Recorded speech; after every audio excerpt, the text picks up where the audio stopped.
내가 대학생이던 시절의 이야기다. 시골 학생이라면 보통 자동차나 오토바이로 이동하는 경우가 많은데 나 역시 혼다 스쿠터를 타고 통학도 하고 아르바이트도 다녔다.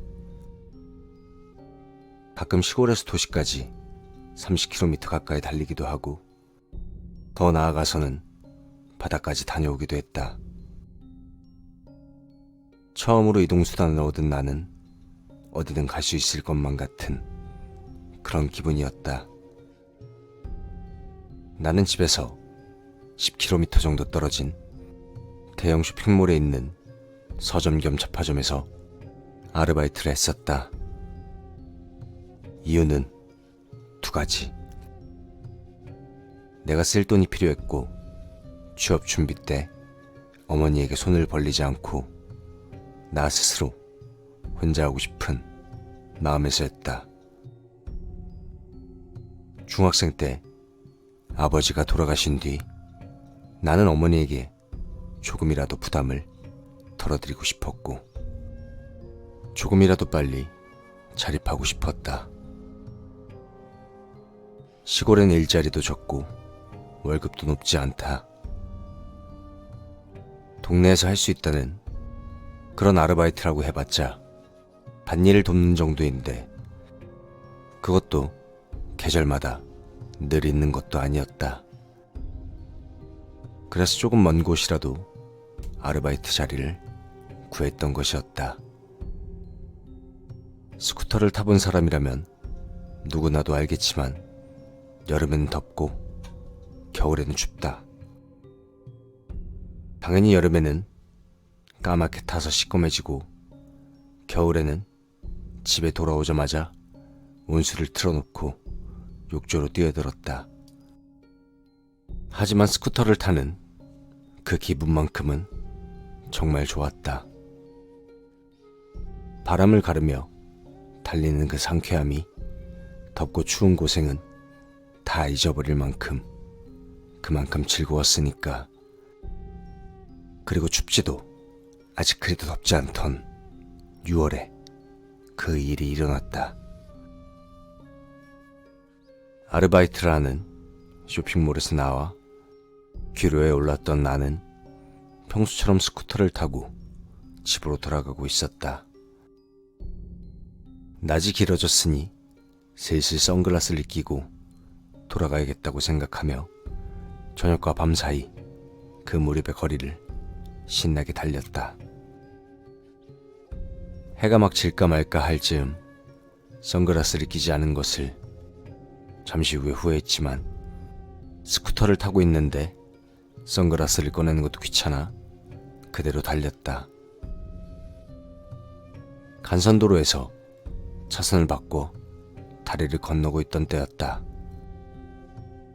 저녁 노을이 강하게 비치며 내 시야를 가렸다. 무심코 눈을 감았다가 시속 60km로 달리고 있는데 주변에 차도 많다는 생각에 억지로 눈을 떴다. 시야가 새하얘져서 이럴 수가 있나 싶었다. 하지만 서서히 시력이 돌아왔고 마음을 놓은 나는 그대로 다리에서 내려오는 방향으로 향했다. 그 다리는 예전부터 특이한 곳이었다. 자세히 말하면 위치가 특정될 테니 설명은 않겠지만 다리 중간에서 도로의 종류가 바뀌는 그런 특이한 형태라 지역 주민들에게는 애칭으로 불리는 곳이다. 그런 이상한 도로이다 보니 사고도 잦았기 때문에 스쿠터를 타고 달릴 때면 늘 조심해야 하는 도로였다. 문득 사고가 잦은 것은 햇빛이 비치는 타이밍과도 관련 있지 않을까 생각하며 그렇게 다리를 내려왔다. 거기서 처음으로 위화감을 느꼈다. 그 다리에서 내려가는 길은 항상 막히기 마련이었다. 하지만 그날은 어째서인지 차가 한 대도 없었다. 처음에는 어라, 운이 좋네 이렇게 생각하며 달렸지만 그 다음 교차로에도 그리고 그 다음 교차로에도 차는커녕 사람 한 명 보이지 않았다. 나는 그대로 달려 집에 도착했다. 어쩐지 이상하다는 그런 생각이 들었지만 길가에 보이는 집들은 불이 다 켜져 있었고 가로등과 신호등도 평소대로였다. 그 불빛에 의지해 집까지 올 수 있었다. 집에 도착하니 어머니는 없었다. 이미 주변은 어둑어둑하다. 평소 같으면 어머니가 집에 있을 시간인데 아무리 그래도 이건 좀 이상하다 싶었다. 나는 어머니에게 전화를 할 생각에 휴대폰을 꺼내려 주머니에 손을 넣었다. 하지만 당연히 들어있어야 할 휴대폰이 주머니 속에 없었다. 당황해서 가방을 뒤져보았지만 거기에도 없다. 아르바이트를 하는 곳에 두고 왔거나 아니면 처음부터 집에 두고 온 걸까 싶어 일단 내 휴대폰에 전화를 걸어 찾아보기로 했다. 집 전화로 내 휴대폰에 전화를 걸고 수화기에 귀를 기울였다. 어디에서도 진동음은 들려오지 않는다. 아무래도 아르바이트 하는 곳에 두고 온 것 같은데. 이렇게 생각하며 수화기를 내려놓던 찰나 불현듯 위화감을 느껴 수화기를 다시 귀에 가져갔다. 통화 연결음이 들리지 않고 누군가 받은 것 같은 낌새가 느껴졌다. 누군가 주워서 받았거나 아르바이트 하는 곳에 점장님이거나 뭐 둘 중 하나겠지. 일단 어떻게든 해야겠다는 생각에 말을 걸었다. 저기 실례합니다. 저 그 휴대폰 주인인데요. 혹시 받으시는 분은 누구실까요? 대답은 없었다. 나는 귀를 기울이며 상대의 동향을 살폈다. 희미하게 수화기 너머에 주변 음이 들려온다. 무슨 가게인지 음악이 흐르고 있었다.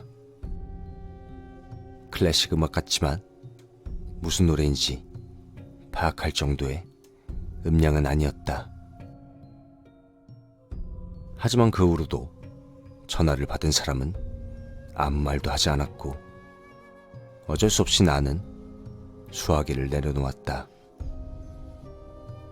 그리고 그 순간 전화가 울렸다. 집 전화번호 안내판에는 어머니의 이름이 적혀 있었다. 여보세요? 무슨 일이야? 엄마, 이런 시간까지 밖에 있고 어디야? 내가 말을 걸자 어머니의 목소리가 들렸다. 하지만 무슨 말을 하고 있는지 정확히 알 수가 없었다. 이거 전파가 안 좋은 것 같은데. 엄마 들려? 여보세요? 그렇게 내가 말을 걸자 점차 어머니 목소리가 들려오기 시작했다. 예, 괜찮니? 뭐라고? 그렇게 대답하는 사이 갑자기 지진이라도 일어난 것처럼 땅이 흔들리기 시작했다. 뭐야? 지진인가? 엄마, 그쪽은 괜찮아? 그런 사이에도 흔들림은 점점 커져만 간다. 이라고? 어머니 목소리는 여전히 잘 들리지 않는다. 지진의 흔들림이 점점 커져가서 이대로는 위험하다 싶어진 나는 어머니에게 엄마, 미안. 나 일단 그 책상 밑에 숨어 있을게. 이렇게 말하며 전화를 끊으려 했다. 그 순간 어머니 목소리가 또렷하게 들렸다. 아니, 무슨 소리 하는 거야? 너 트럭에 치여서 지금 구급차 아니잖아. 어? 대답을 하는 순간 내 눈앞에 흰옷을 입은 남자가 보였다. 내 오른쪽 귀에는 수화기 같은 게 걸려있고 나는 들것에 실려 있었다. 창밖을 보니 가로등이 빠르게 지나간다. 분명히 구급차 아니었다. 모든 것을 확인하고 나는 어머니에게 말했다. 큰일 나버렸네. 엄마, 미안해요. 정말 미안해요. 그렇다.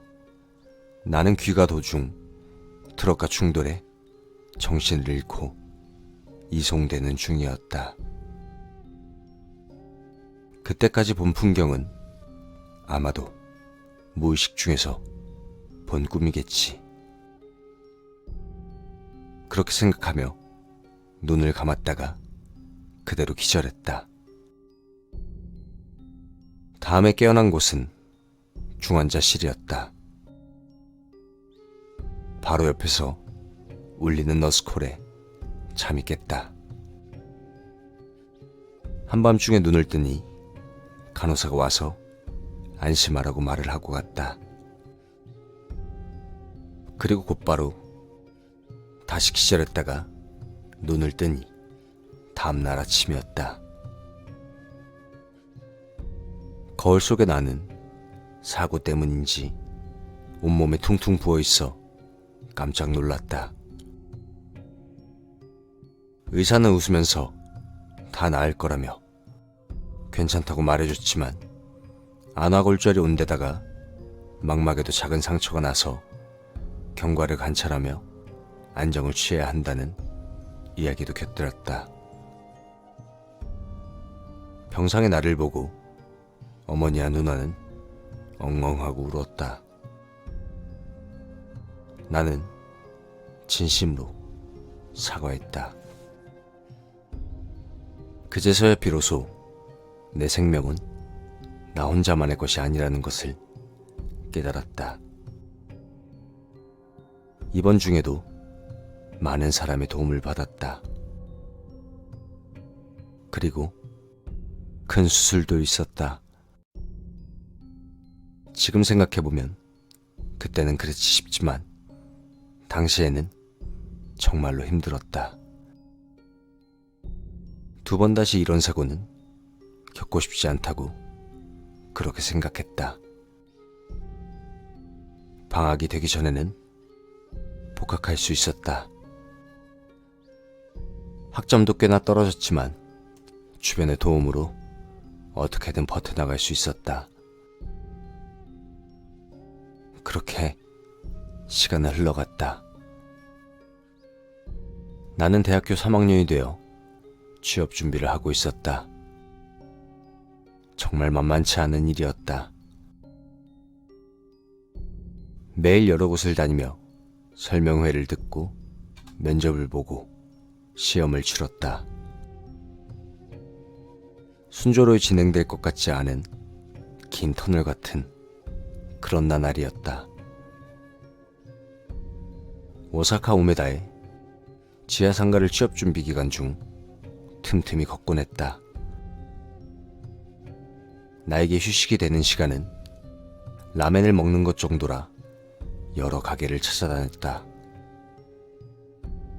그리고 그날은 탄탄맨이었다.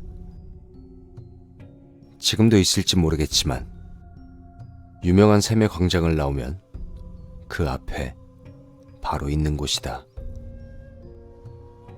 정통 탄탄맨 가게로 발걸음 옮겨 주문을 했다. 음식이 나오길 기다리고 있었는데 휴대폰이 울렸다.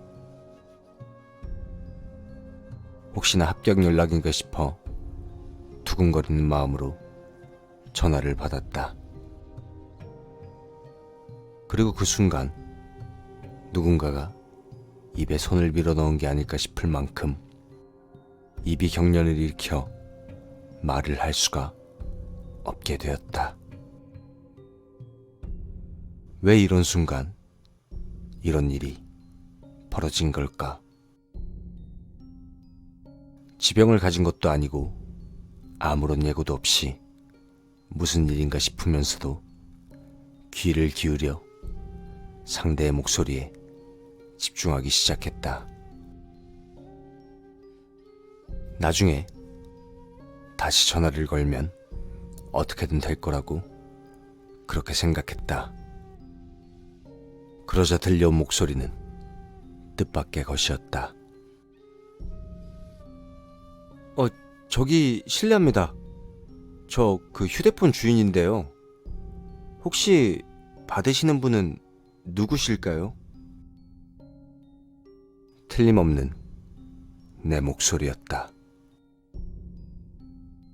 그리고 곧 전화가 끊겼다. 그 순간 마비된 것만 같던 내 입도 원래대로 돌아왔다. 바보 같은 일이라고 착신 오류일 거라고 생각하고 그렇게 멍하니 있는 사이 탄탄맨이 나왔다. 음식을 먹으려는 순간 내 귀에 들려온 것은 가게에 울려 퍼지는 클래식 음악이었다. 모차르트 레퀴엠, 저주받은 자들에게 벌을.